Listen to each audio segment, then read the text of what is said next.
Imagine not being Leeds, not feeling this pain, not dancing through thunder, not walking through rain. Imagine not rising with fists in the air when the world turned its back and no one would care. We've lived in the ashes, we've drowned in defeat, but still we stand proud on our battered old feet. Imagine not loving with all that you are.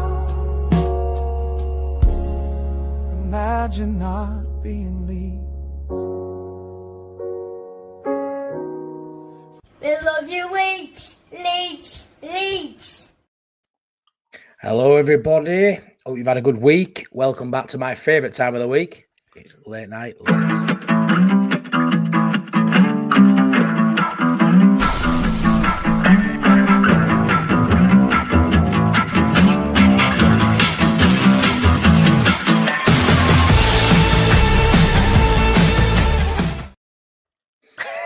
Now then, look at this new layout. I love you, Adam. Love it. How's everyone doing? How you doing? All good. Well, if you could line boxes, I'll be better, but we're all right otherwise. Look at this bad boy. Look at this bad boy. Where's yours, No, Sean? I've got mine. Look, mate, I'm not Where's I'm yours? not hiding it. What colour is Runners it? up. Colour So is runners up. I don't Runners care. up. I'm Yeah, proud runners of it. I'm glad I didn't get Is yours actually gold, May? And Solid. yours is Silver. Solid. Oh, it's Yeah, solid solid gold, is it? Oh, solid. okay. I'm glad I didn't get runners up, mate, because I don't like All runners. right. So I'll just take this winners one right here. Yeah, just beautiful. Oh God. Honestly, we'll just with a 2-horse race. That's bad. we'll just touch on it short before we move on to the week's Leeds United news. But what a day last Sunday, mate. What a fantastic day. £5,000 raised. Joe Blackburn. Yeah. Absolute legend. Class. They were brilliant, wasn't it? Great meeting everybody. The game went really well. It went better than we thought. You thought you were going to spank us and hammer us, didn't you? What was it, 7-3, you said? Yeah, I said Boy, that, yeah. did you get a shock. But it went really good. I thought there were some great goals in the game as well. Great support. The rain sort of dampened it a little bit. It was great playing in it, but I think a few didn't turn up because of the weather to support us. But again, £5,000 raised. Wow, fantastic! And hopefully we can get that organised again for next year because it was really good. I enjoyed every minute of it, and hopefully we can get revenge on you Roses next season. We'll let you transfer Lofty over to Peacocks next season to give you a chance. We're not transferring nobody. I didn't play. I'm fine. I'm a free agent. I'm Free open agent. to offers. Open to offers. You could come and coach us. You could come coach us. Be a coach. There's no. Some things can't be coached. Be as tactico on the sideline, Adam. You'd Love be a it. good tactico. Oh, mate, Love I'm left wing cutting in, smashing it over the bar. That's me. Right, That's my game. Let's see who's in anyway. So please hit the like and please subscribe. We're 107 in after 3 minutes. It's record numbers on this channel. Thank you so much for all the support. Wow. Please head over to WILKOWHITES for Sean. To my right here, lovely man, great content. Go check out WILKOWHITES too. We'll put it in the chat later on. Tezza, as always, thanks for being here. Peacock of Whites, LUFC, Top Banana, Lee Jones. Hey up, Rob, how you doing, mate? Mike, as always, Mark, Duncan, nice day at the beach. Fair play, Nigel, up, mate.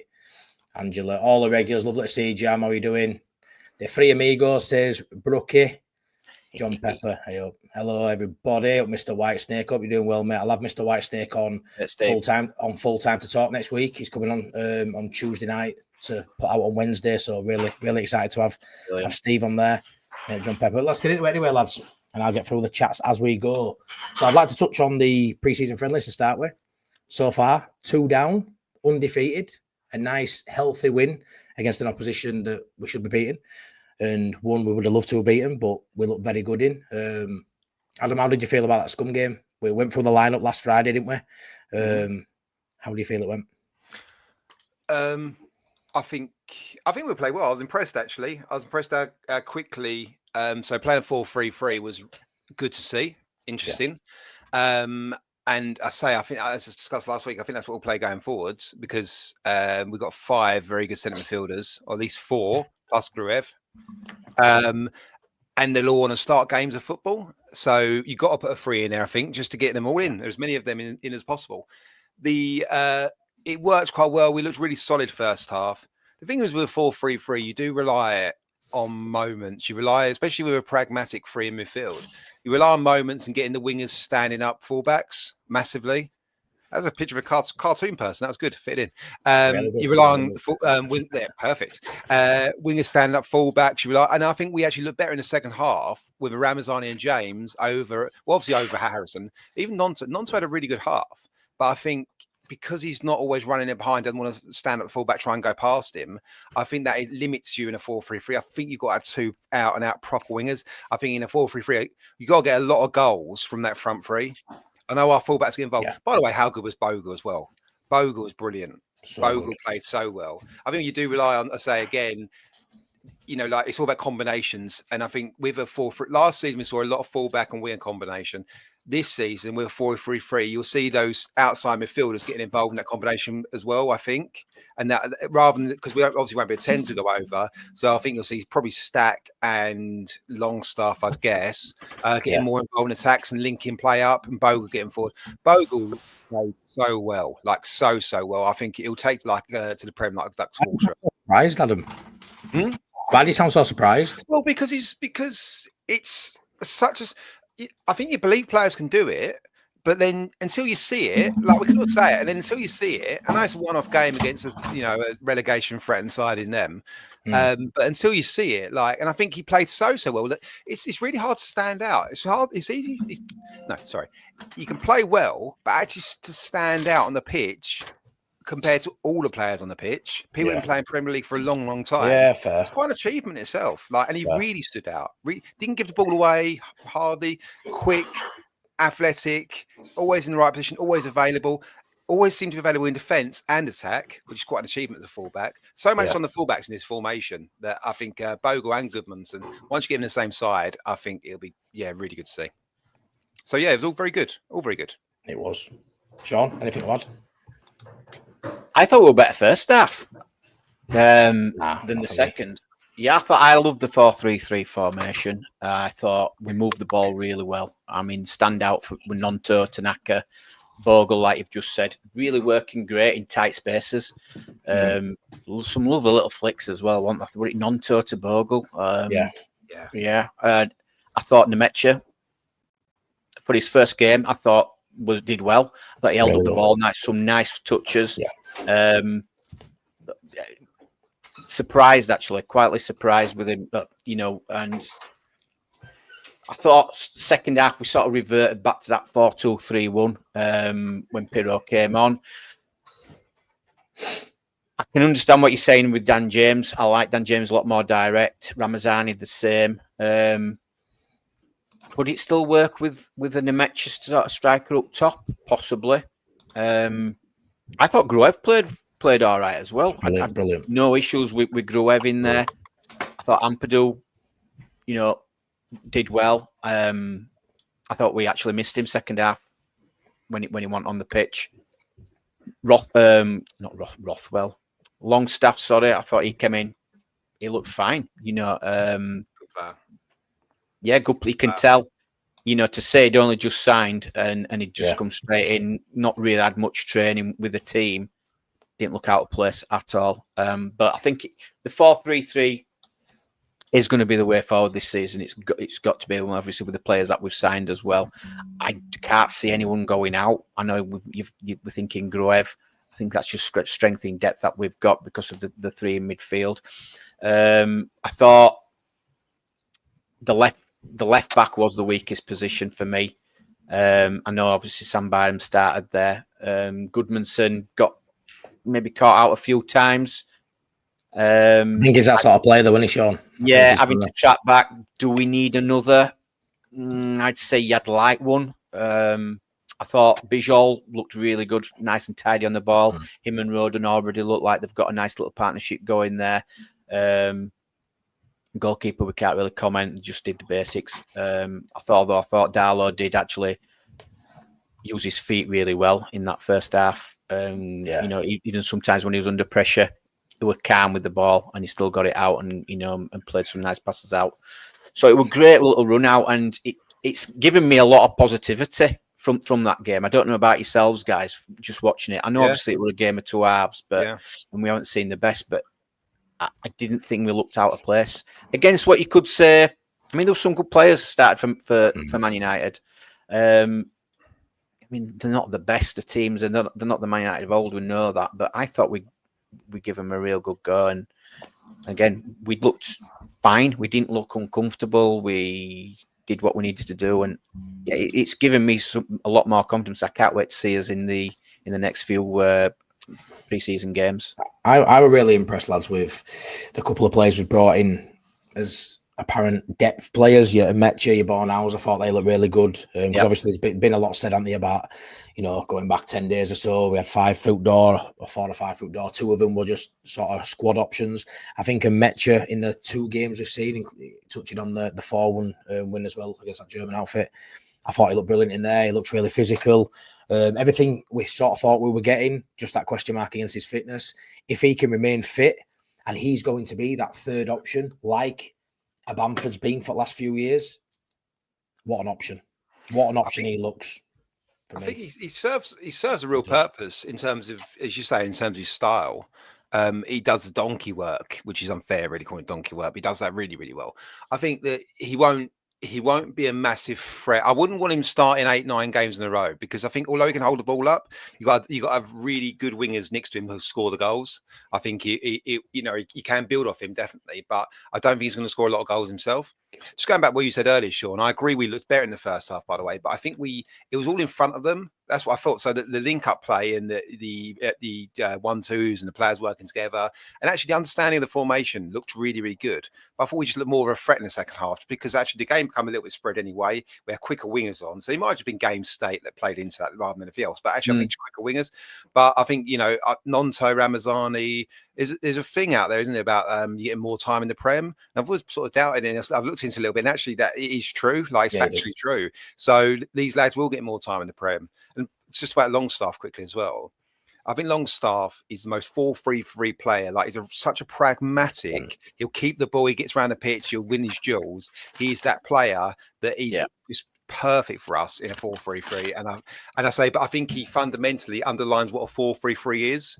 You will see decent interplay. You will see sustained possession, but what you won't see, I don't think, is as much flair. And actually, the interchanging for the fullbacks and wingers comes into it. But it's a bit like Liverpool. Liverpool rely on moments. They rely on Mo Salah to do something. They rely on Mane to do something. They rely on Diaz to do something.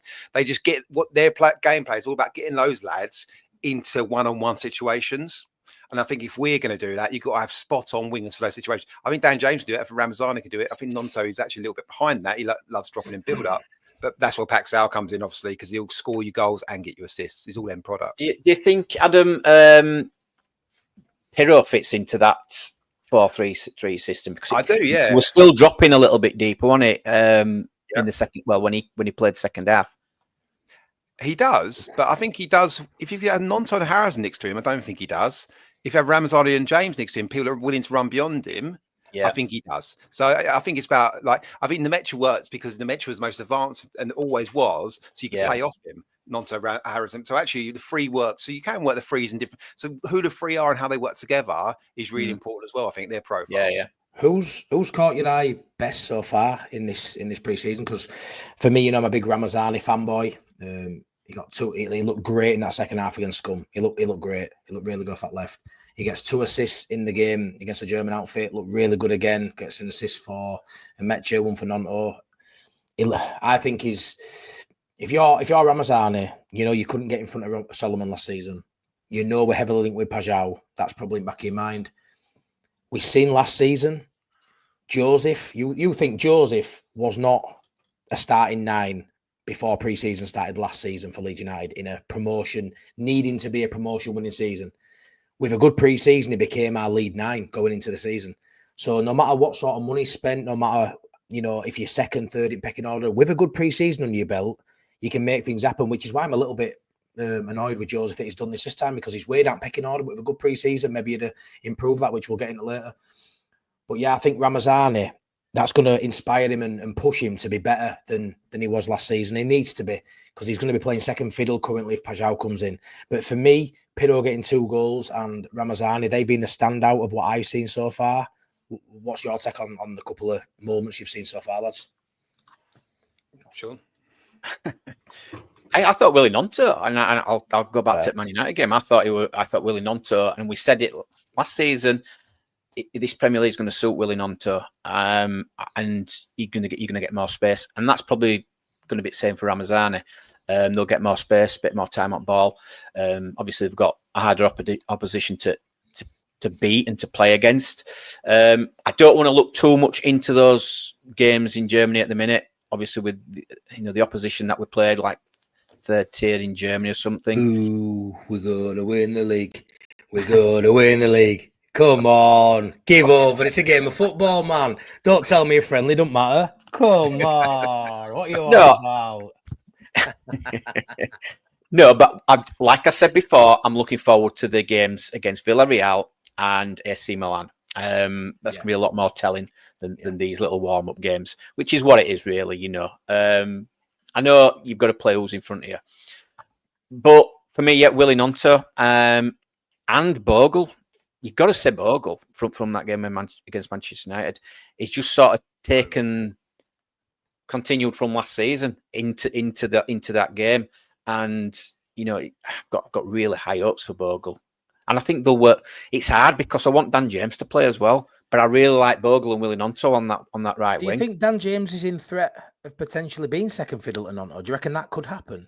I think, because probably goes back to what Adam says, I think it's going to depend who we play, and it's going to be different tactics. Like we said, we know Dan James is more direct, where you've got your Willie Nonto who can just create and take people on. He's got a lot more skill than Dan James.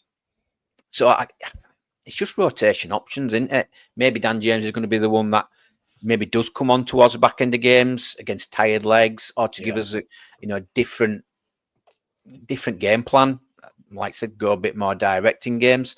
Who knows? But or would you have Willie Nonto out on that left hand side? But I wouldn't. I would rather have Ramazani out there. I think Willie Nonto's really good out on that right wing. So Willie Nonto for me. Would a standout. Yeah, it's fair. He's played really well so far, man. I think Bogle, like, I'm not, obviously the second game we didn't see much of it. But Bogle for me stood out against Man United above anyone else. Nonto was really impressive at first. Nonto's just a class footballer, isn't he? His touch, his understanding the game, his football IQ is so high. Like, he understands where he's got to be. It's all about profiles, isn't it? What the midfield three is. Against Arsenal, there's an argument you want to pick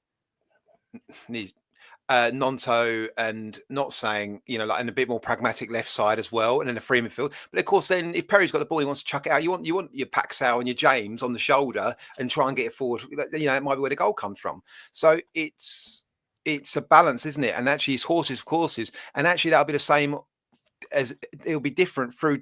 It'll be this as a starting, but actually through games as well. I think they'll change. They will change it up. There'll be moments to say James coming on for the last 20 minutes.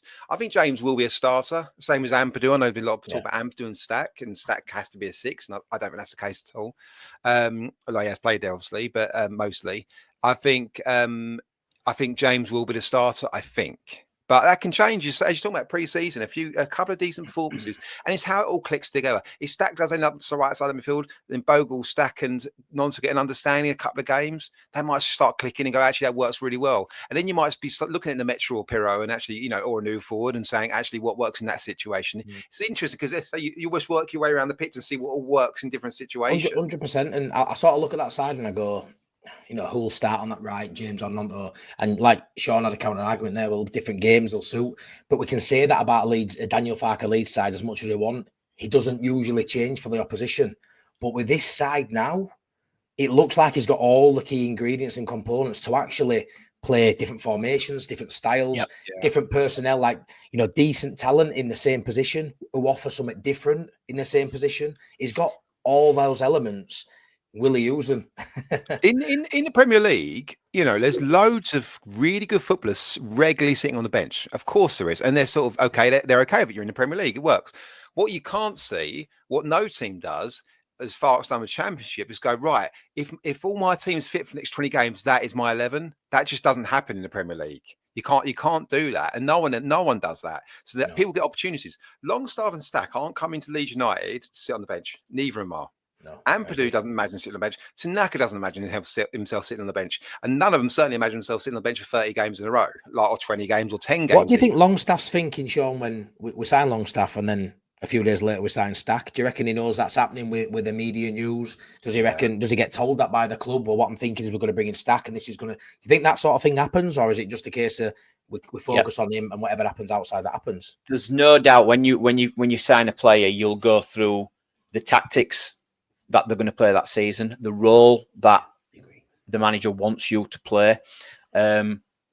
Listen, we have got a lot of midfielders. It's healthy competition. You know, it's depth. It's what we've wanted. You know, it's what most teams want and most fans want. These conversations are definitely had by manager and player. So Longstaff would have known. He wouldn't have come if it had been said, listen, Ampadu, Tanaka, they're going to be probably starting. So you're going to have to work your way into the squad. You're going to have to maybe, you know, suck it up and be on bench. That's not a conversation that's been had. Again, it's competition for places. Longstaff knows his ability, knows his experience in the Premier League. That's what we need. That's what we need in this team. And he probably will fit that three. He does fit that three in midfield. There's not probably about it. So, yeah, I think he knew, Matty. Yeah, I think. Sorry, absolutely knew. Like because actually, when you try and get a player like Longstaff that's been in the Premiership for years, you tell him who else you're going after, and they go, "Oh, we're after this guy." And as well, Longstaff's not come to Leeds on the bench, and Farke's not promised him game time either. But he'll go, right, okay, these players are here already. They're Farke's, you know, two of Farke's favourites. This guy's coming from Germany as well, potentially, or such like. So he must have been told, you know, he will know, and he's come to start games, so he will know full well what he needs to do to start games of football. And there's no way that is a two in midfield. You know, we've already got Ampadu, Tanaka, we're getting Stack, and we'll get in you as well, and we're playing two in midfield. That just won't be it. That cannot be the case. And there may be times we do play two in midfield and a 10. But by the way, we've got to buy a very good 10 still, because Aronson, and I'm saying, I know we get Aronson stick, doesn't get in this team ahead of any of those midfielders. You can't drop any of those main four midfielders and go, oh, I'm going to pick Brendan Aronson, the defensive 10, and Tanaka's on the bench, Stack's on the bench, Ampadu's on the bench, or Longstaff on the bench. It's just not going to happen.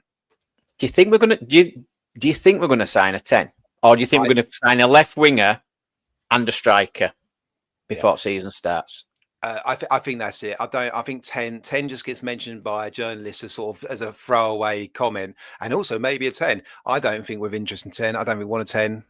Or is it because Paixao can play in the 10 role as well? Yeah. Is it a left winger who can actually play, or is it an attacking midfielder who can play all across that front? You know, left wing, attacking midfielder, and right wing. I think it'll be an out and out left winger. By looking at we're linked to Paixao, I think it'll be an outright left winger. But will we sign an out and out number 10, or are we going to look at another fullback?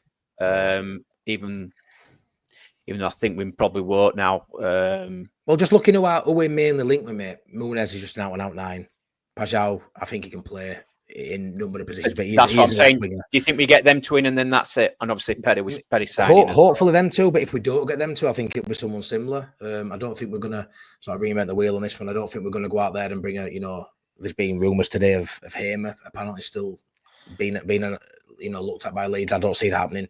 Maybe it's one of them where he gets his key targets in, he's happy with his team, but then if something comes up late in the window that we can't pass up on, something becomes available, maybe a loan for a young player who maybe can play in that 10 as well as depth on one at wings. Maybe they'll look at that, but I think left wing, striker, goalkeeper, and we're done.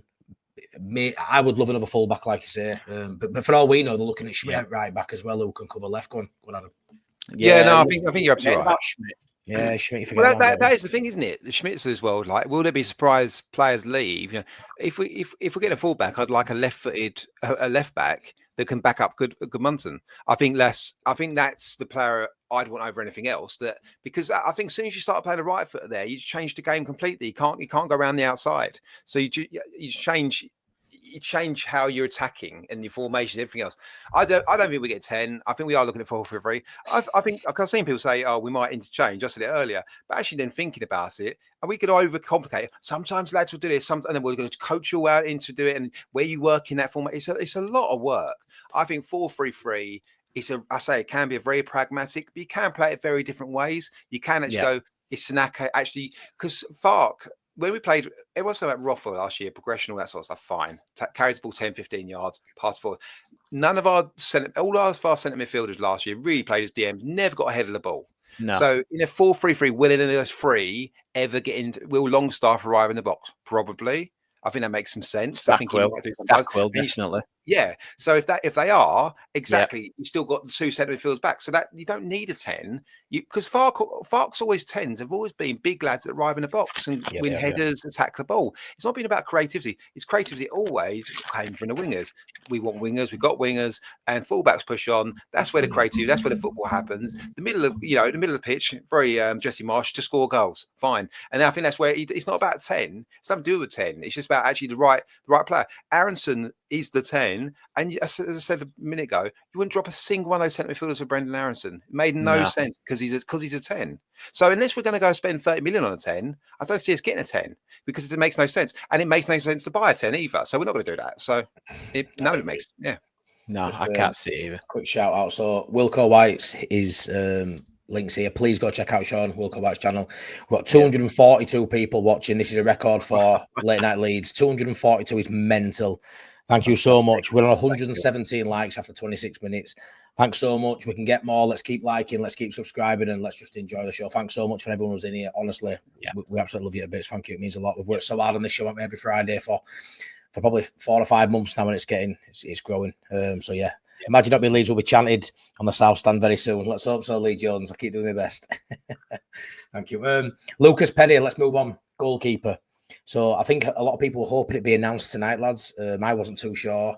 I think he flew in and he's had a medical with the lads on pre-season. I hope. Apparently it's all gone well. The rumours I've heard, nothing concrete from the club. I assume the first thing we'll hear from club will be when he's signed on that dotted line, and we've got some sort of promo video for him. Very happy with his signing. Meslier hopefully moves on. Darlow was number 2 for me. There's been rumours of Meslier potentially going to Leicester, which I find mind-boggling, but we'll see. Wherever he ends up, I'm not too bothered. There was a little part of me a few days ago, lads, watching the training videos. They've really hyped Darlow up in the training videos. You've seen his saves, you've seen little bits. I feel like they've really emphasised Darlow as probably staying as number 2. Meslier had good moments against Scum. I was panicking a few days ago thinking, are we going to see how this plays out? I love that we've got a keeper in. But not only have we got one in, we've got an absolute top draw keeper in. I love that little bit of Leeds edge he's got about him that he can just volleyball a ball, fucking length at pitch nearly. I just love it. I love everything I like. You know, you look at him as a player, you look at his stats. He's one of the top goalkeepers in Ligue 1, one of the top goalkeepers for stats in Europe. I think, you know, he's right up there in top percentiles. So it's been a long time since we put his hand in his pocket, lads, and bought an actual goalkeeper for decent money. You know, we brought Meslier in as a under-21s player, and he's come through the system. It's been a long time, hasn't it, lads, since we've felt excited about a goalkeeper. Brazilian as well, even better. Yep. Are we doing stats? Yeah, if you want. Shall we do that then before we talk about how we feel? Shall we do a little bit of stat? Anyone who's not seen this, I have got some stats, a few little stats about Perri. Have you? Here we go.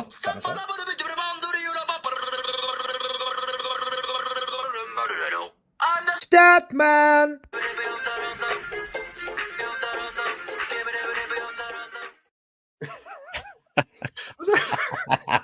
Probably just gone down to about 100 watching now. They'll love that. They will love Every that. time. Oh man, go on. Let's say all right. Brazilian Lucas Perri, 6'5", right-footed. All right. So he was at Botafogo, and he actually signed for Lyon for only £350,000. And at Botafogo, he made 67 appearances, conceding 58 goals, keeping 31 clean sheets. That was before he went to Lyon. Then he obviously moved to Lyon 5th of January 2024. 49 appearances, conceding 63 goals, 15 clean sheets in all competitions. His save percentage, 72.5%. Goals prevented, 6. His passing accuracy isn't fantastic at 73.7. but he don't need to really pass it out because look at how we can throw the ball. I mean, that's something we've not seen for a while. A goalkeeper who can throw a ball like that. He did actually face a lot of shots last season, 164 shots. So he did make a hell of a lot of saves last season. But we've got a right goalkeeper on his hands. I mean, you only have to watch the highlights video to see as well. It's going to be different having that big, like, because he's a big guy as well. I know 6'5", like Meslier 6'5", but he's a big guy as well. Like he's a proper. Looks like he's got some right character about him as well, and confidence. Nuts, absolutely. I mean, by the way, the way he comes out for one-on-ones, he's so. I don't want to say this really, but it's very Peter Schmeichel-esque. Makes himself massive, comes out very quickly, and then he's throwing the balls very Schmeichel-esque as well. Like he can chuck it miles. And I think I say that is such a threat. You know, the opposition. Oh, can we put that extra guy forward? Because if he gets it, he's going to chuck it over our heads, and they're running at us. So, say with the quick wingers, he'll make a world of difference. I say looks nuts, which is great. I think he's a great buy at a great price. He's got strong wrists, which you want for any goalkeeper. You look at his saves, strong wrists. You know, we haven't had that for a while, have we? No, we haven't had that. He's sending saves 10, 15 yards sometimes away from goal. Yeah. He makes proper saves. Good, really good buy. Really good buy. And I'm surprised there's not been more competition for him, actually. I've seen a lot of people say this, you know, in the space when we've sort of got any of these players in, like, well, why is there no big clubs looking for them and all that? Like, I hate that, you know. I hate. But I'm not worried about it as in level of play is. I think he's so good. I'm surprised more clubs haven't been in for him. I'm surprised to be able to get him for, especially for the fee. I mean, what is it? Look at the fee Leon paid for him. 350,000 they picked him up for, and now look at the profit they're making on him. But so he's you know, he was a good goalkeeper when he played for Botafogo. So. Massive profit for them. Massive profit. There's players out there that you don't need to spend massively. And that were only a year and a half ago. So his value's shot up. Does it worry you that he's not proven for a long period of time, lads? Or are you happy that he's coming into his prime? I mean, you think he's developed sort of later on? You know, he's only had that move to Lyon a year and a half ago. You know, 27-year-old, Matty. It's a good age, isn't it? That for a goalkeeper. And he's only going to get better. You probably say your goalkeeper's probably 30 when they're in the prime, would you say? Yeah. This happens an awful lot as well now, though, that actually players can have one good season and they can have some, like TK, how we gone to Liverpool for 80, 90 million, whatever it is. He's had one really good season. Obviously, he's been on the radar, been an up and coming, you know, star, whatever. But actually, he's had one very good season and suddenly clubs paying 80, 90 million for him. You know, it doesn't take much. Suddenly, people can't, 1 year later, not on the radar at all of any of the big clubs, year later, everyone's looking at him, so it doesn't take much at all. And I think you can prove yourself in that time playing in top league. And as a goalkeeper, he's I think he's a great buy. I think he's a really good buy. And actually, it's one you wanted, Sean, wasn't it? For a little while. Yeah, all the ones we've been linked with. So yeah, I mean, it was him and Savic, wasn't it? And obviously, Savic going to Napoli. So obviously, with them, my feeling is Savic would probably the one Leeds wanted. But obviously, Savic going to Napoli, then it's obviously Perri straight in, going for him. His pass percentage, Savic were well lower than Perry's, wasn't it? I think it were down at 55%. Perry's is up at like 72, 73% passing accuracy, which... Passing accuracy. Which is a massive difference in that respect.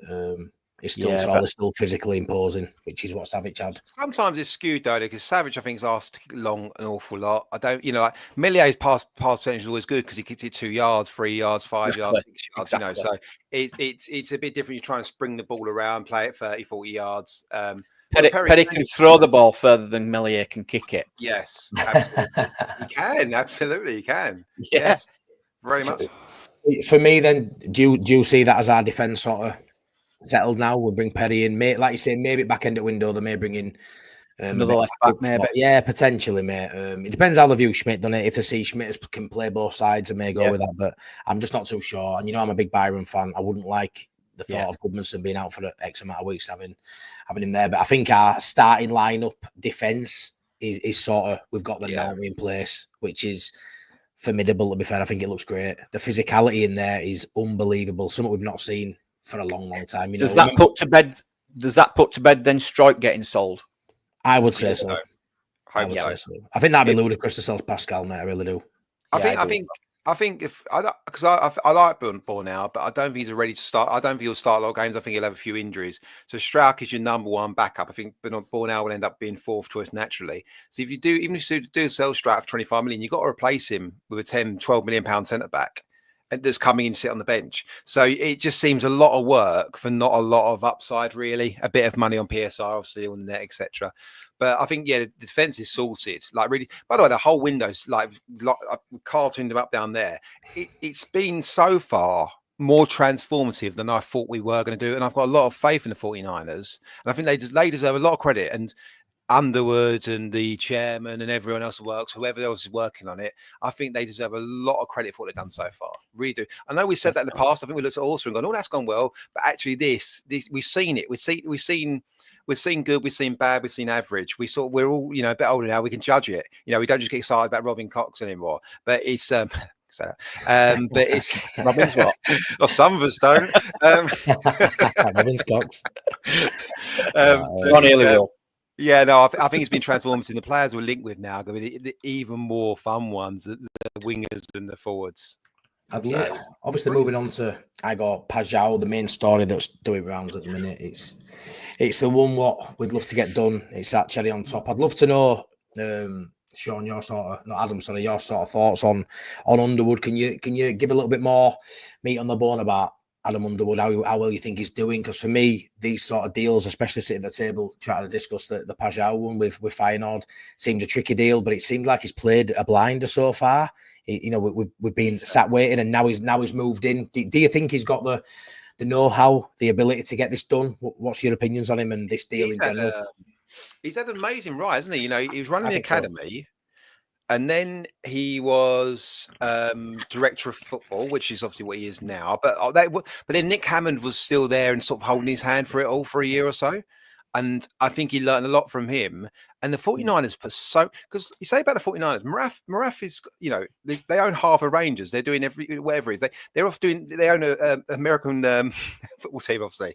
They're off doing lots of other things. The 49ers, there's that Robbie Evans, obviously, is the MD. He's day to day. And then below that really is Underwood. And I think because Greta Steinson gets involved, but he's been focused on Rangers for a long time. So, and try and get the deal over the line. And you've seen, by the way, all those players Rangers now buying are all of the ones Leeds wanted last summer. So it's quite obvious that Steinson's obviously got a big hand in that. Underwood's come in and they've put an awful lot of faith in him. I negotiate loads of deals at work. It's what he's doing, isn't it? He's negotiating deals endlessly and he's getting great value. He's obviously clued up. He's obviously a really switched on smart guy. He's gone through the ranks so quickly to what he is now. And he's not even gone like that. He's gone, he's just shot up over there somewhere because actually, running the academy, he's probably hit his ceiling there. They go, no, actually, this guy could be quite useful for this. The guy could be quite useful for this. And he's just kept, because I think at one stage he's running 4 parts as well. He's obviously, he's proved himself because I think there's a lot of doubts and I had doubts emerging in the window. But actually no doubts now. I know because now if a deal falls through, early in the window, Underwood's quite new to it, all this sort of, and a lot of people said that, and that's fair enough. But I think now we can all see, actually, he's got some great deals over the line for great value. So if it does fall through, it's nothing to do with how competent he is, because I think he's proven himself already to be very competent. You feel pressure's off him a little bit now that we've got a decent amount of bodies in, we've got some quality in, and we've still got a long time to maybe only get 2 or 3 more deals done with a length of time. So do you think the pressure's off a little bit now? I know he still needs to bring in a couple of big name quality players, but I don't think the pressure's off. I think the pressure's off from the fans, but if he's the guy that he's supposed to be and the job he's in, he'll be piling all that pressure himself because these are the big deals now, aren't they? They're the £30 million ones. Yeah. So they're the ones who go, the 10% either way is only 3-4 million rather than 1-2 million. So I think the pressure's all on him still because only from himself. I mean, the fans, whether he felt that at all, I think he would early on, I guess. So the pressure's off him that way, but it will be in applying so much pressure himself because if he wasn't sort of answering to himself endlessly, he wouldn't have got to his position. So there'll be loads of pressure on him, definitely. But the 49ers wouldn't have put the 49ers wouldn't have put him in charge if they didn't think he could do the job. No, and that in itself brings the pressure because they knows what high stakes, is we could lose this season. If we get relegated, is it going to be on his shoulders? Not just on his shoulders, but it'll be part of it. There'll be questions asked about transfers. There's massive pressure in this job. It's scary, isn't it, Sean? Having having someone new to a job role. This is a bit of a weird analogy, but nobody wants to be, a tattoo artist's first tattoo. But at some point, the best tattoo artist in the world has done his first tattoo on someone. You know what I mean? You don't want to be that person. We'd rather have an experienced person making these decisions.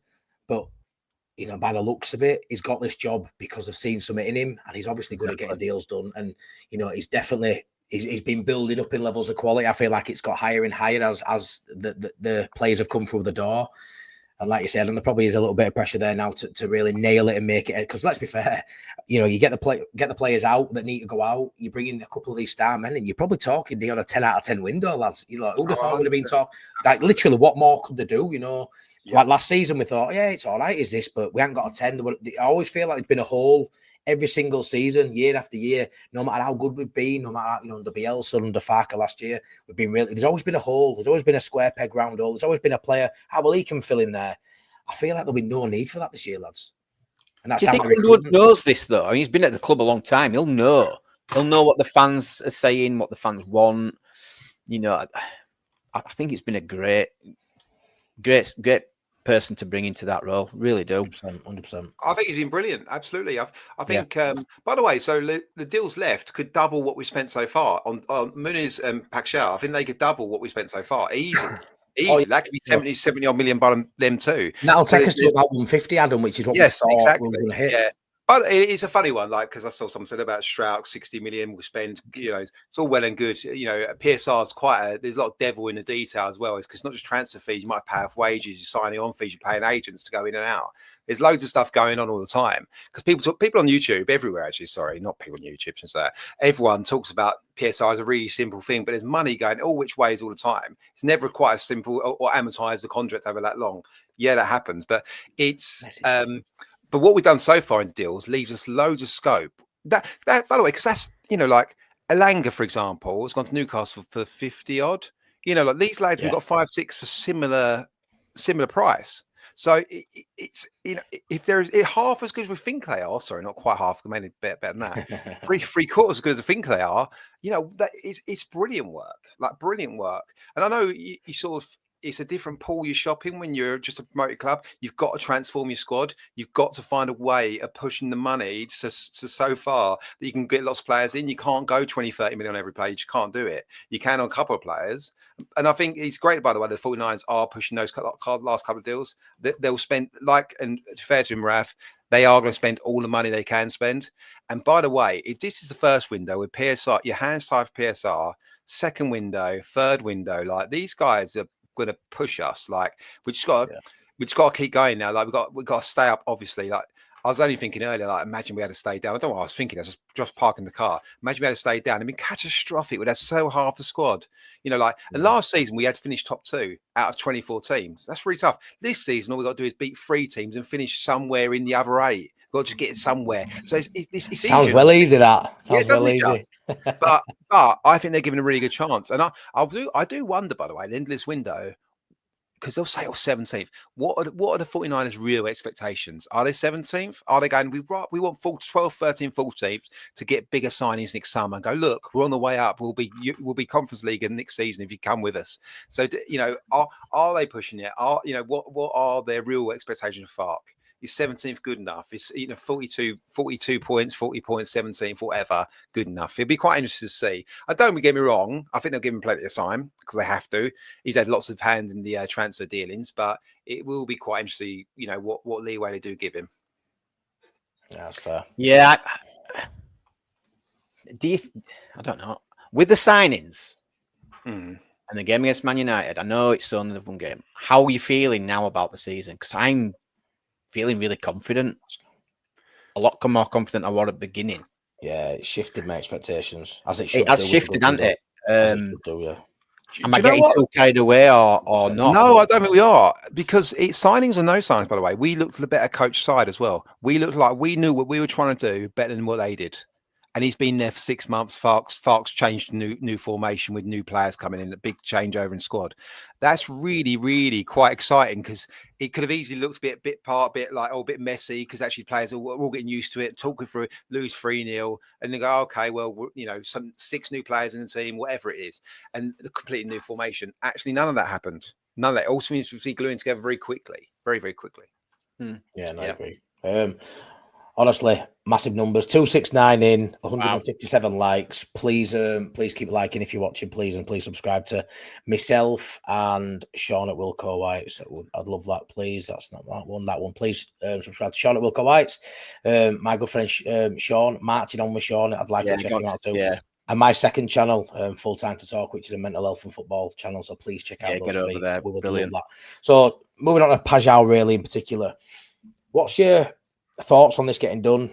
We keep hearing that in Woodward, don't we? That obviously Marseille wanted him. That looks like they can't match our bid now. We've outbid them. Roma are sniffing around. I don't really get how they've got that sort of money. Do you think this happens? I were 90% earlier. Now I don't know what I'm thinking. What I will say is I said it in the chat on Leeds Bros channel an hour or so ago that I don't think this deal or no deal defines our window. I think if we don't get it done, there's no need to be downbeat. We've brought in some real quality, real depth, and we can go bring someone in. You got to remember, Igor Paixão was one of 7 on our list. Yeah, it may feel like a downgrade if we don't get him, we get somebody else because we've got him on this pedestal now. But just like a host of players, until we were linked with them, Stack, we didn't know how good he was. Now we think he will be. We don't know until they play ball. I'm a Leeds fan. I follow football. I don't follow transfers and all the shout. Until they kick off against Everton in a meaningful game, I won't know where my head's at. So I ain't going to lose my head if Paixao doesn't happen. Obviously, he seems to be our number one target on that side. I would love him, but I just want to get your thoughts. Are you jumping through hoops to get him, lads? Are you so desperate on getting him refreshing all the time like some of the lads in the WhatsApp group are? Where's your head at with Paixao, Sean? I've got X open now. X or XXX? X. Just okay. X. Just in case something happens while we're live. And Have you actually? I have got it. And I'm thinking, right, okay. So I'm thinking the club want him. We want him. We've got the money for him. I think, we've put an offer in. Bernard holding out for more. Or is it the fact the player is still questioning whether he wants to come to Leeds? I don't know which way to think. I've not seen a lot to suggest he wants to come, unless is it the fact that they've actually already talked to him? Have we discussed contracts already and he's sort of agreed in principle? It's just a fee now. I've not seen that. So I'm on the fence a little bit whether this is going to happen. No doubt we have the money. No doubt about it. Yeah. Just for me, is he actually willing to come? Or is he holding out for something else? Do you think he wants European football, lads, or Premier League football? That's the possibility. I mean? Because we keep going, we can offer Premier League football, but does he value European football at, maybe a lesser domestic sort of level, but with European football than he does Prem football? You got any thoughts on that, Adam? Maybe. I don't know. Everyone seems to want to come to Premier League. There's been lots of talk about wanting to come to Premier League. The Rafinha story plays into it. I think, like Sean said, what do we know? Like we know we've had a bid turned down. We've got into another bid. If we're bidding for a player, we know the wages and that aren't really going to be a particular problem. Not saying anything's agreed, but we've gone, how much do you want approximately? Okay, that's fine. Yeah, what sort of deal structure that? So he's fine. His agent's fine. We know we can get all that done. Not agreed to anything, as I say, but know the numbers will work for us as well. We've gone to the club. We put a first bid in. We put a second bid in. You put a second bid in. Usually, it's because you have an idea it's there or thereabouts to be accepted. You don't keep throwing numbers around and going, "Well, what about this woman?" No. That's not how it works. So it shouldn't all be far away. As Sean said, then does he want to come? Does he want European competition? I don't, because Premier League's massive, but it's tough. It's really tough as well. So does he want it? Does he go actually every other, there's I'm playing European football. I have a nice rest in France and I'm playing PSG. I look a really good player. I get a similar wages, I'd imagine, and I play Champions League every now and then, Champions League nights. Maybe that's what he wants. Maybe his family want to live there. All sorts of things. But I can't imagine we've not heard all the right sounds from the club and him. Otherwise, we wouldn't be pushing it like this. By the way, Graham Smith said as well that we've got X amount of alternatives and we rate them all fairly evenly. Obviously, Paixao is our number one. He is obviously the better player. His return, the goals and assists is phenomenal. We got Sinistera from them as well. Obviously, less money. But his stats were nowhere near what Paixao's are. Nowhere near. Sinistera was a very, very good footballer. So you look at him. I think it's So nothing's a dead cert comes to new country. That's why we can buy him, and your Newcastles or whoever, established Premier League, Brightons, whoever can blow us out of all 40 million, whatever. They're not going for him because he's not quite established yet. So we can we're in the right place. We're in the right team. It's the right level for him, I think. And then we can outbid Rome around Marseille. A lot of it points that it should really happen if we're pushing it this far. We don't know for exact, because obviously we haven't got the inside knowledge on it, but it should happen looking from the outside. But well, it remains to be seen. And by the way, I think he'll be a brilliant player for us. I think he works in the 4-3-3 brilliantly, and he's a player that will get the sort of 20 GNA. Because by the way, to stay up, you keep saying by the way tonight. By the way, to stay up, you've got to score 45 plus goals in a 4-3. So you look around the team, go to 4-3. Who's going to score those goals? A guy like him coming in makes a massive difference because he can get 25% of them by himself. So goals and assists. That's what we want, isn't it? That's what that GNA, don't we? If Paixao comes in, Sean, does that leave Ramazani getting no minutes if Paixao remains fit? Does this, I've heard rumours of people saying that he may go out alone, Ramazani. Is that possible? No. Tell me no. No. But he's not. But just for me, I know I say a lot about Ramazani, but he doesn't feel like a backup player. Maybe in the Premier, he want to back up in the Championship. So maybe I'm because Paixao fit, mate, plays every game. Yeah, he does. I know Ramazani. He's a confident player. He's confident in his own ability.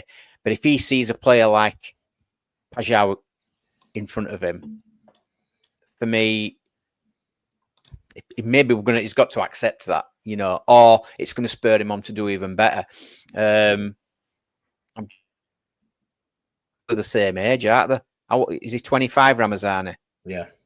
Yeah, Paixao's 25. I was going to say he could sort of probably learn off Paixao. Maybe he still can learn off a player like Paixao. Yeah. Again, we need that strength, that depth. What we're going to do, we're going to then have Harrison as the second option as left wing instead of Ramazani. Now, that would be a kicking teeth there for me. If anyone's going to go out, it's going to be Harrison. I think Ramazani deserves this chance, even if it is just as a second option. He will get minutes. He will come on in games.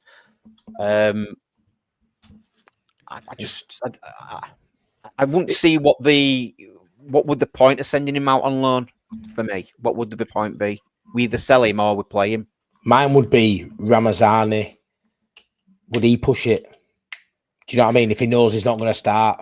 Yeah, I'm just playing devil's advocate here. I don't think you want a backup to Paixao if we sign Paixao. I think you need competition in every position. So I would love Ramazani and Paixao to battle it out. That would, like I said, people in chat saying Ramazani.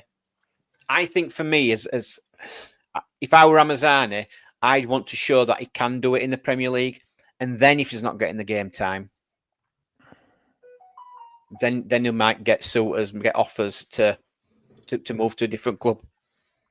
He's going to get minutes. I think he's going to get minutes. It's just a feeling I've got. The interesting part of Ramazani, I think, is what you're saying, Matt, as well, is you're behind Paixao, who should, in theory, could very well be our best player, potentially. So something's like Darlow sitting behind Perri, isn't it? You're not going to start Darlow ahead of Perri just for the sake of it. And it might feel a little bit like that to Ramazani, potentially. And if he's head and shoulders above him in terms of output, talent, whatever else, Ramazani. And it's also an odd one that's something that was released that, we've had offers for Ramazani. That's something in the papers, suddenly given to journalists. That was a bit of an odd one. And Ramazani turned it down, which is a funny way of talking. So we wouldn't have minded, but Ramazani turned it down. Because if Paixao comes in, you got to get rid of one of Harrison, Nonto, James, Ramazani. Obviously, Harrison's a really obvious one. And I'd hate, like you guys were just saying, if Harrison's a backup player to our lively left winger, we've got no chance really. So suddenly Paixao gets injured for 5-6 games. Harrison started every game. I mean, it might, Nonto goes, it just doesn't work. He's a completely different profile. It's one of them. We don't need a left winger. left-footed left winger to go outside and No, cross we it. don't. That's what We don't. our fullbacks be more so than anything. We need a guy that's going to, especially in 4-3-3. On the left wing, you need a right foot that's going to cut in and curl it into box, back post, and shoot. You need goals and assists from that guy, not going around the back and crossing. It's just not the position for it. No, I like to say it's more just sort of thinking, how would you feel if you're Ramazani, knowing that a player's coming in for that money? You know, he's coming in as a starter, and if he is as good as we all think, you know, I'm hoping Ramazani's got the right attitude when he knuckles down and he performs week in, week out with the minutes he's given, because he will come on. You're right, Sean, what you're saying. He'll come on 70 minutes, maybe a bit early. There'll be games he comes on, there'll be games he does well, games he doesn't. Again, like last season, it's up to the subs, the squad, because let's be fair, I think he's going to turn to his bench a lot of times. You know, we're not going to be winning games as frequently. He's going to have to find game changes on the bench, find different ways to win. There'll be a lot of people get given an opportunity. It looks like it's a squad Farke's building, players he wants.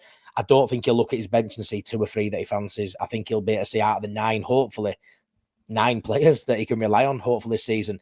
And I think you'll see that. So these players will get minutes, and competition for players is vital. Like I say, I don't want any backups. Like I would say Byram is a backup, but you look across the midfield, none of them are backup players for me.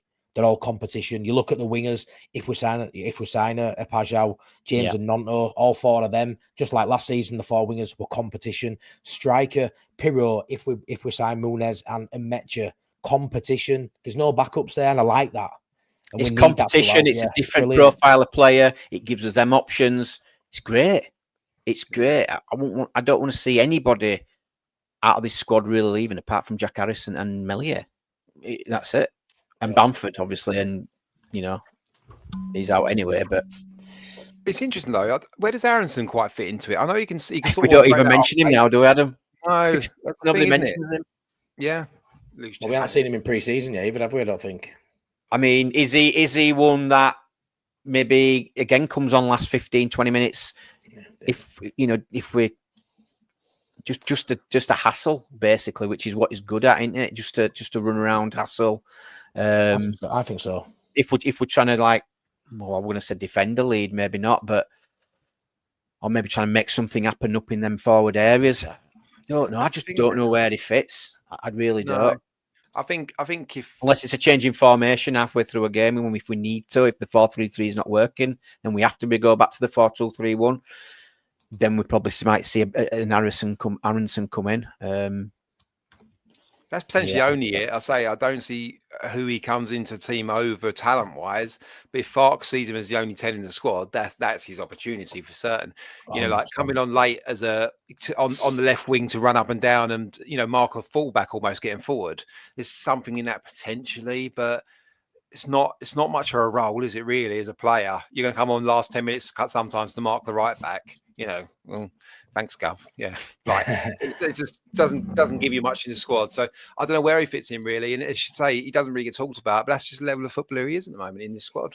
So yeah, no. Who do you guys see as being our top scorer this season? I don't know, mate. Top goal scorer. Yeah,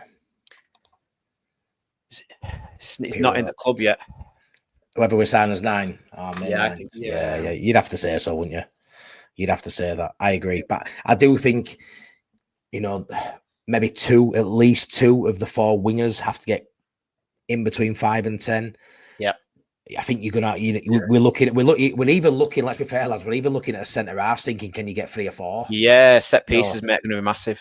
Can you get 3 or 4? Rodon likes to be busy. He don't get as many goals as what you'd like, but he's always in there trying to battle. Obviously, be all stack popping up with maybe 4 or 5. You think I'd like to think Perri might get 10. And you think, lads, that takes a little bit of pressure away from the forward players. If you get Stack popping up with 3 or 4, be all getting 3 or 4, all of a sudden, your strikers are needing to get 15 and 20 goals if you've got central midfielders and central defenders popping up with 3 or 4. So we've said, haven't we, a lot of times, and a lot of channels have, different ways to win, different ways to play. I would love Paixao just to sort of end on him, because he's a set piece taker. He's technically really gifted at dropping that ball into an area. And let's be fair, we need that ball to be on. It's all right having all these 6-footers, which is obviously a tactic we're going to deploy this season. No good having that if you haven't got a set piece taker, because currently I don't know who will take them. Looking at who play, I don't know who will take a set pieces. Gruev, maybe, but he's probably 5th choice out of those midfield. I honestly couldn't tell you who would take him, Ramazani, but is he going to be a starter? So you're looking Jack at Harrison, Adam. wasn't it? It's been Jack Harrison in the friendlies. So you're looking at Adam and Paixao aside, a set piece taker has to come in now, doesn't he? Well, the thing, Stack took corners for Hoffenheim last year. That's mental. When you want him in box, mate. You don't want your 6'4" guy on corners, do you? Really? Thank you so much, lad. Sorry, we've 200 likes, unbelievable. And I know Adam will be buzzing. Sorry to butt in there, mate. Thank you so much for the likes. Absolutely. 262 watching. Please like, please subscribe. Thank you so much for the support. Go on, Adam, keep going, mate. No, yeah, shoving your biggest player over take corners doesn't make a lot of sense because he's good at attacking the ball as well. So you'd want your corner taker to be really one of those wingers or a diminutive guy, really. So hopefully Paixao comes in, and I think that will be part of the criteria of whoever they look at for that winger. By the way, that winger, I think like Backwards been linked, but he's left-footed, which is quite like the profile of left-footed, option the right left-footed. But and he's much better on the right. It has to be a left-sided flat player for me. I think James and Nonto are great options on the right. I'm not worried about that at all. I think it has to be a left winger. Yeah, no, I agree, mate.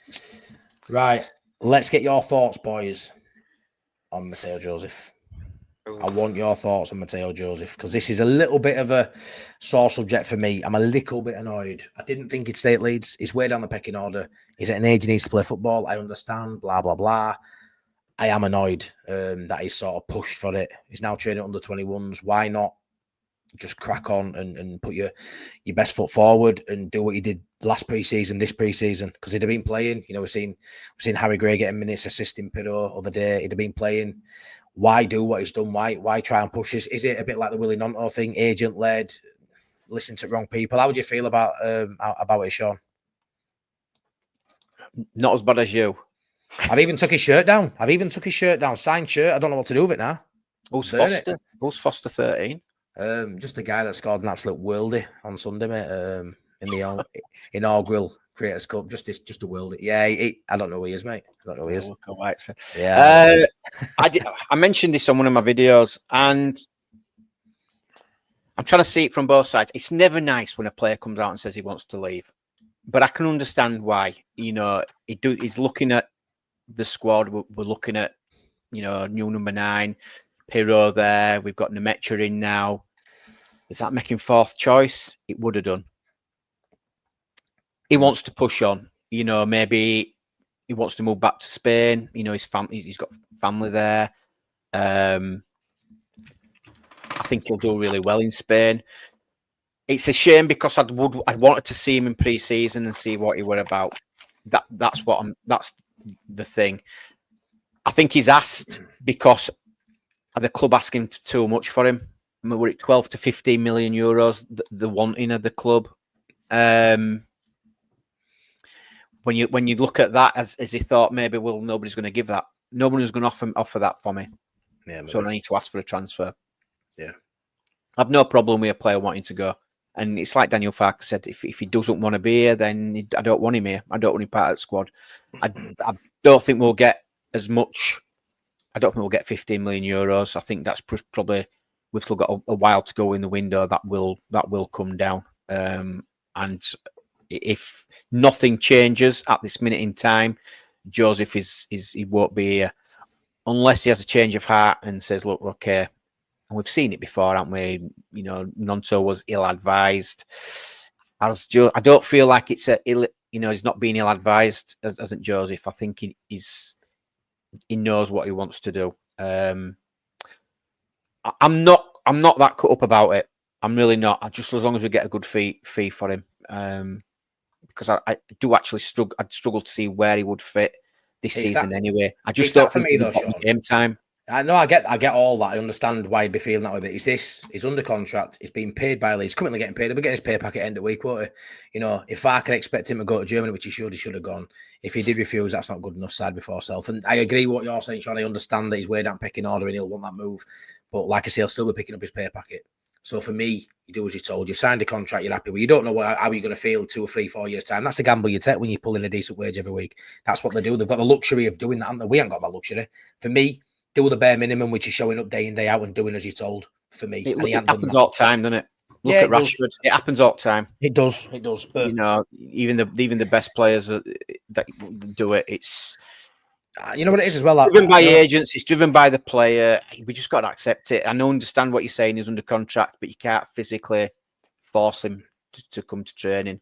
You can't physically force him to play, which is shit. And I know it is because they're under contract. Player power is massive in it. Player power is massive. It is. But Adam, you know what it is with me as well, Paul. It's Betis. You know, a little club over in Spain. Fair enough. I just look at them and I feel like they've had an easy ride out of Leeds recently. You know, Mark Rocker, Llorente, Firpo going on a free. I just feel like it's just ludicrous for them to be low ballers, offering less now than they offered before with a Premier League side. I don't understand that. The fact that there's potentially talk, maybe a straight loan, which I don't know. I don't want Betis to low ballers again, mate. We've been low balled so much recently. I think, players, and I don't want it. I think as a player, I don't really mind. I think if you're going to sell some for PSR anyway, he would have been a good one to go. If you ask to leave a club, you don't get your contract. If you don't ask to leave and the club sells you, they pay your contract up. So as soon as you put that transfer request in, you give up that right. The club then doesn't have to pay up your contract anymore. So it saves the club some money. I don't know how long Joseph's got left in his contract. A couple of years. I'm just looking at that now. 2028. 2028. 3 years left. Well, 3 years. So that say he's on 20 grand. I don't know what he's on. He might be on more than that. I don't know. So that's £3 million. That he basically, by him saying that, he's giving up that £3 million. So this is sometimes there's weird workings in all this. I think the thing is about the refusing to go Germany. I guess that has happened. That's what's been widely reported or widely spoke about or widely said. So, you know, it's almost certainly true. But I think it's, you know, if he says to Farke, I want to leave, Farke, I don't think he goes, okay, don't come to Germany anyway. So it all works. It works up the same way by the time you finished. Asking to leave, you don't have to pay up his contract. It saves you £3 million. I think if we get anywhere near £10 million, and I think then we've got to have a lot of add-ons, which make a lot of sense in linked to performance. I guess Joseph, being a bit of an arrogant little twerp, probably thinks he's got a chance at the World Cup squad. So that's probably what he's thinking. Go to Spain. Yeah, maybe. He's the number one. He starts right up the under-21s every game, doesn't he? Number 9. So he might think go to Spain. There's a chance of that. So because I say there's something in the fact that he's asked for a transfer and he's given up, because you can sort of ask for a transfer without making it official. Putting an official request is a little bit different because you cost yourself money. You cost your agent money. So it's saying funny going, I think it'll get done. It'll be 10 million. There'll be some add-ons. There might be a sell-on percentage and that's all fine. We don't need him anyway. I just thought it was risky being Joseph. The fact that when Nonto did it was one of his top players. It was going to play football. He had the opportunity to win us over. Could you imagine if Joseph didn't leave and his fourth choice not getting no minutes, sat on bench or not even making the bench? That's my issue. Nonto were always going to have the opportunity to win us over. He was always going to play minutes because we needed him. Of course we did. Top player. Aronson came back. He would always go into play last season. Voba came back. He was always going to be involved in the squad. If Joseph don't get the sale, where's he getting his minutes at fourth choice with this in the background? He ain't playing.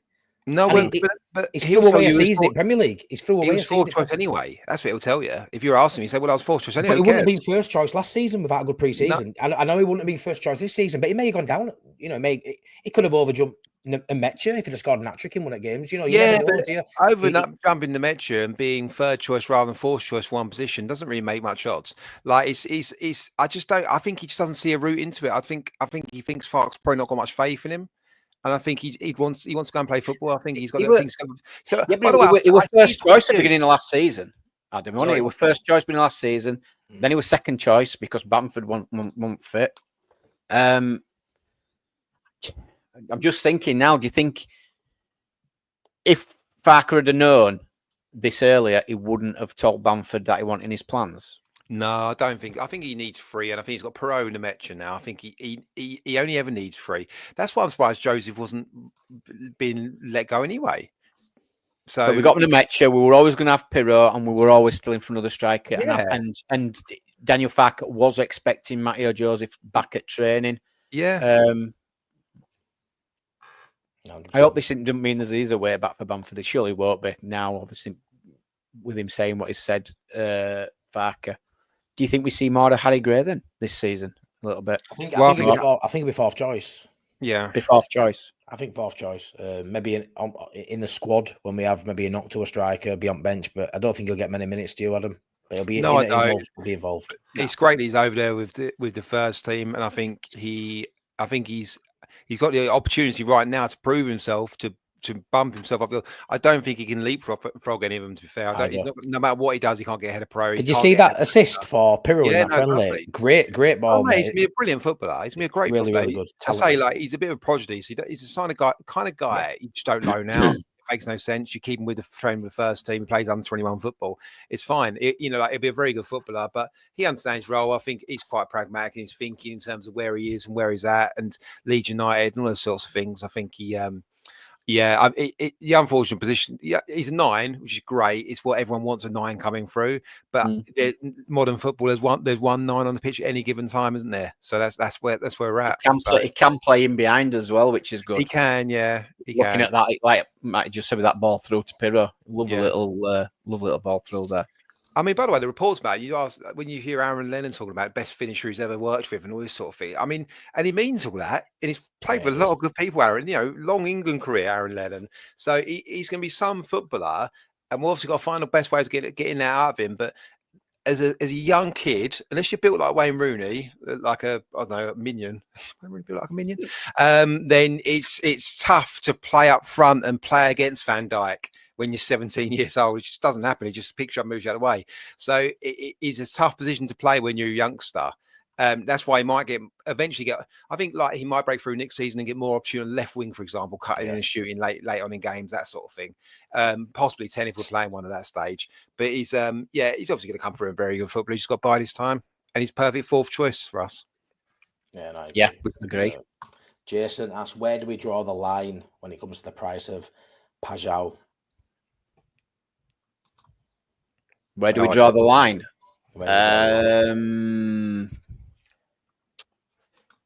Any more than 35 million euros, would you say?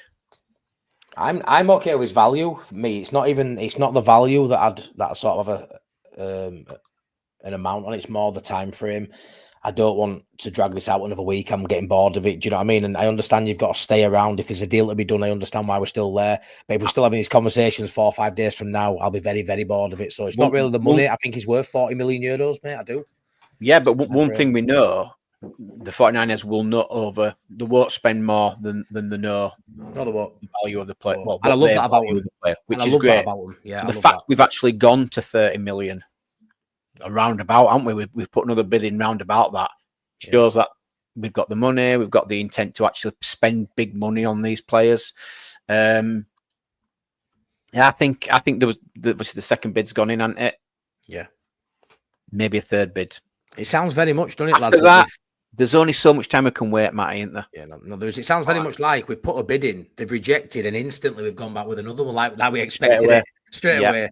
We expected it, right? Well, okay, bang, and you'd have to accept the first offer, aren't you? I feel like we're flexing his muscles now. It's like we're flexing his muscles.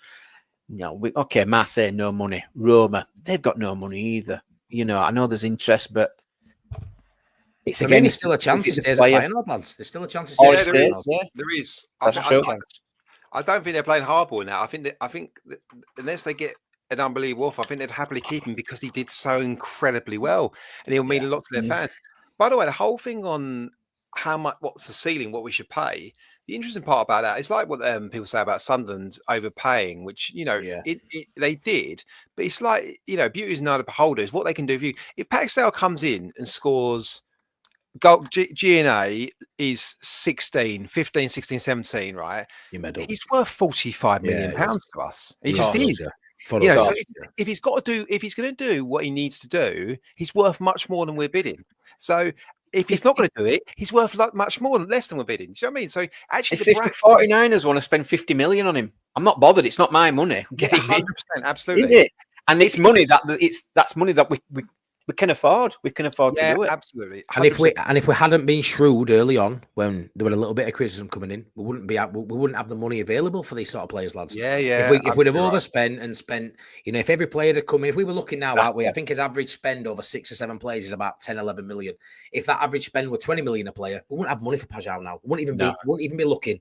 We'd be tailoring down as transfers, and we'd be slowing down. And we'd be bringing in these squad rotation players because we've done too much too early. We've played is an absolute fucking blinder. Really, and we haven't even sold anybody yet. We haven't sold anybody yet, have we?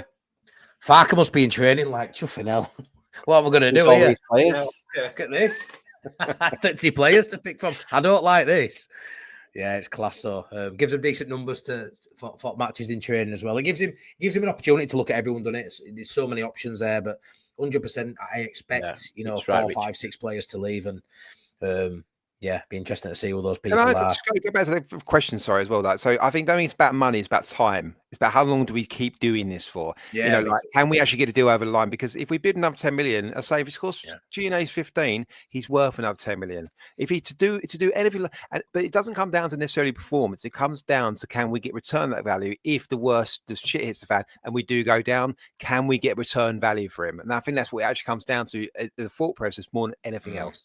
Because if he scores, if he gets 20 G&A, he's worth £50 million to us. There's no doubt about it. It's not a problem. But I'm not saying we can buy that, but we will bid that. But it's about getting return value if the worst happens. I think that's always what I think about. It's always exciting as well as a football fan, isn't it, when you link with Brazilians, and the fact that we linked with 3. Remember when Middlesbrough had all the Brazilians? Now it's LUFC's time to dominate. That was a fun time watching Middlesbrough back in there with Nino, Emerson, and there was one more back. Well, they had Ravanelli, didn't they? They had quite the Italian Silver Fox. Yeah, fun times. I'm proper nostalgic, me. I love all retro stuff. I love looking back to those days. Well, that's all growing up stuff, isn't it? Like, we were talking about in the group the other day about Italian football and watching, because we all, watching on Sunday. You used to go roast dinner with sit with Grandad and watch Italian football and Parma, and Turan, Batistuta. It's just on terrestrial TV, and everyone's it's brilliant. Absolutely class. Coventry City looking at Bamford. I've seen this earlier. Do you think Bamford will drop down to Championship? I think he probably needs to. I think he'll have to. I think like Graham Smith said about him. I think obviously he's right. He knows, but shouldn't say that. Bamford still thinks he can score goals. So going to championships is going to be level for that. It's just whether we can find a deal, whether they're going to cover a large percentage of the wages, or you cover a large percentage of the wages, half the wages, and you say, but if he gets this many goals, etc., then you cover more, whatever it may be. Something on performance as well, which probably work for a lot of the top end championship sides. Yeah, I agree. Got that one. Don't mind me, lads. I'm scouting X. No worries. A couple of links here. So my mental health channel, Full Time to Talk, please check that out. Marching on with Sean Healy, you all know him, go check him out. I think he's close to 50 subscribers, which means he can start doing lives. We all want to see Sean Healy do some lives. I know I do anyway. I don't. I don't. Anything to add, lads? What I will say is I don't know if Sean knows this, I've put my rendition of Marching On Together on, because I played it last night on way out and a lot of people loved it. So I've set that as my outro. So anybody who saw it last night, the outro is my change up of Marching On Together. So we'll bang that on as we leave. But anything else to add, lads? We've just hit 300 live viewers. Literally just hit 300 live viewers. Wow, that is insane. 235 likes. Amazing. From the bottom of my heart. Honestly, it means the world. We try so hard on here, do content. I'm on here quite a lot, put a lot into it with family and job and that. And these two, Adam, massive. It pushes us, doesn't it, Sean, to do better content. Late Night Leeds, it might not be Adam's channel, but this show's sort of his baby, and everything you see on screen is all that of Adam. And we've worked so hard, and we've dreamed of getting 100 on a live, and that was only 3-4 weeks ago. We've smashed that. 200 we weren't even talking about, and then we just did 300 without anybody's help. Joe massively helped us yesterday, got more eyes on the stream. Today we've come on and we've just hit 300 viewers. So honestly, from the bottom of our hearts, I know I speak for all three of us, unbelievable support. Thank you so much. Amazing. Really honestly, good. Unbelievable. I'm gobsmacked. I don't know what to say. I've tried to get through comments best I can. Obviously, I can't read them out when there's three of us on here, but I've tried to flag as many up as I can. I really appreciate it. Have you got any sad comments, Matty? I've just been reading them out. I've just been doing it's them. All gone now. Yeah, I've pretty much done them all, mate. There's still, pretty much done them. But love this. Have a great weekend, boys. Thanks, Mr. Whitesnake, and I'll be speaking to you on my second channel next week. Yeah, Steve will. Might have certainly arrived. Well done to Matt in the panel. Did well, bro. Thanks so much, honestly. I tried to not get overawed tonight as I did last night. I know a few people were laughing at me because I shit myself. I shit myself on stream. If I'd have known I was going to get 300 last night, I'd have worn a nappy. But yeah, all good. Might be the norm now, Matty. You're going to have to get used to it. Well, I'm not too sure it's the norm, but we'll see how we go. I just know all three of us are buzzing with that. So, yeah, thank you. We are. Yes, thank you. Anything to add, boys? No? No, we're Premier League. It's massive. It's so exciting. Like, it's great. It's great. I'm going to the Villarreal game next Saturday. If you see Sean, he'll buy you a pint no matter how I won't buy you a pint, but it'd be great to meet you. He'll buy you all a pint, your family. He's getting married, so, you know, he can't buy you a pint. But, I'm taking my daughter. I'm taking Rachel's son, Reese. It's his first game at Ellen Road. I've stuck us up in stands so we can see the greatness of Ellen Road. So I'm hoping he's going to... Yeah, just a quick one anyway. It's going to be Leeds from now on. 100%. Just a quick one. Right, you're getting married, aren't you? You know, me and Adam have been lucky enough to get invited. What's crack with stag do, mate? I've not heard about stag do. Where's I'm your not best planning man? it. You'll be invited, but I'm not planning it. I've got someone on with it. Well, he hasn't contacted us, has he, Adam? I haven't heard no. Oh no, he's contacted me. Oh, great. Is it the tash? Is that what it is? No tash allowed. Yeah, is that what it is?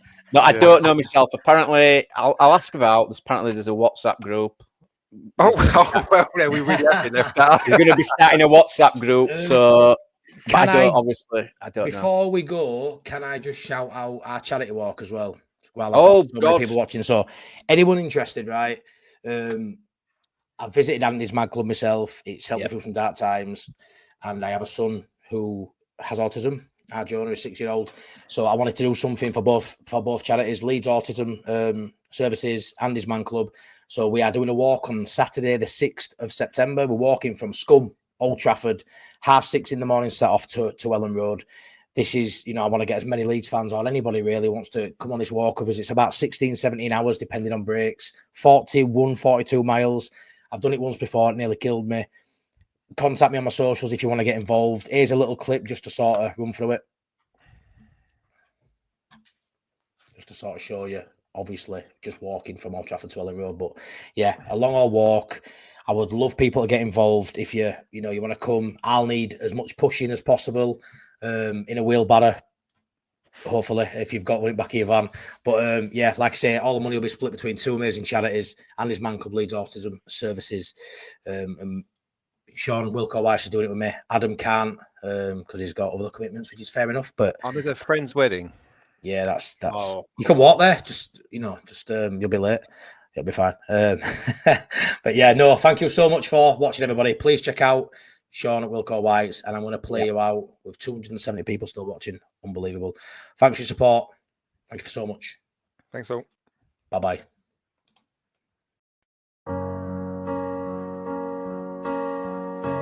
Here we go with Leeds United. We're gonna give the boys a hand. Stand up and sing for Leeds United. They are the greatest in the land.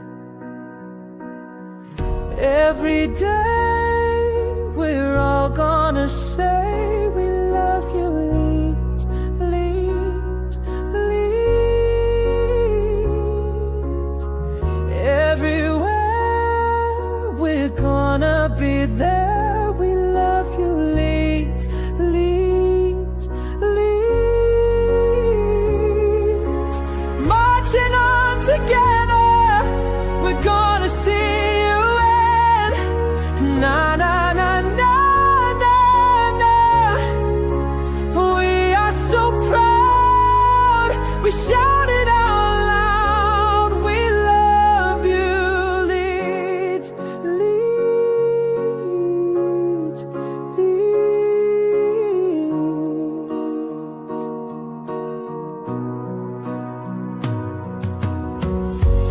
We've been through it all together,